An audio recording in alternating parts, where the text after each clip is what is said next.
আসসালামু আলাইকুম। স্বৈরাচার, এই রাষ্ট্রটাই মনে হয় স্বৈরাচারী রাষ্ট্র। কারণ যে ক্ষমতায় আসবে সেই স্বৈরাচার হয়ে যাবে। হাসিনাকে তো স্বৈরাচার বলে তাড়িয়ে দিলেন দেশ থেকে, বাধ্য হয়েছে দেশ থেকে পালাতে। হয়তোবা অনেক পাপ জমা হয়েছিল তার, আল্লাহ তাকে একটা শাস্তি দিয়েছে। কিন্তু এখন ছাত্ররা যাকে ভালোবেসে ক্ষমতায় বসালো, তার শাসন আমলে কি হচ্ছে? একটা নিরপরাধ লোক, শরীফ ওসমান হাদি, সে মারা গেল। তার আশা ছিল, সে হয়তো বুঝতে পারছিল যে হয়তো তার খুব দ্রুতই মৃত্যু হবে। সেই কারণে সে বলেছিল যে মৃত্যু হোক সমস্যা নাই, কিন্তু বিচারটা পায় আমার আত্মীয় স্বজন বা যারা বেঁচে আছে তারা।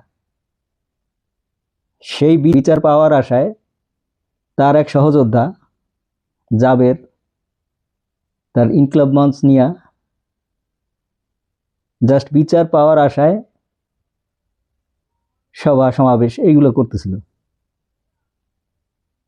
এরা কোথাও জ্ঞানজামও করে না, কিছুই না, জাস্ট বিচার আদায়ের দাবি, যে বিচারটা করে দেন, ন্যায় বিচার করে দেন।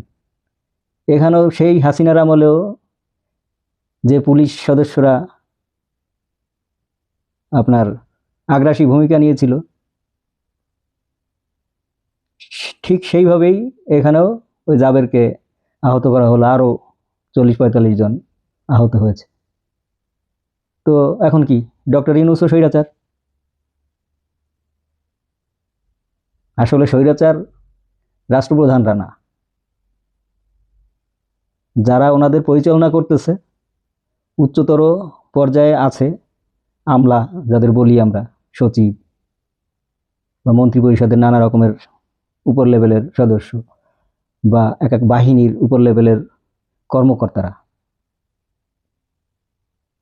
এরা সবাই তো ভালো না। এদের কিছু কিছু আছে, ক্ষমতা আছে, এবং সাথে একটা কুৎসিত মন আছে এদের।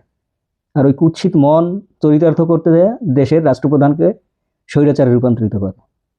আসলে স্বৈরাচার ওরা, যারা রাষ্ট্রপ্রধানদের পরিচালনা করে পিছন থেকে।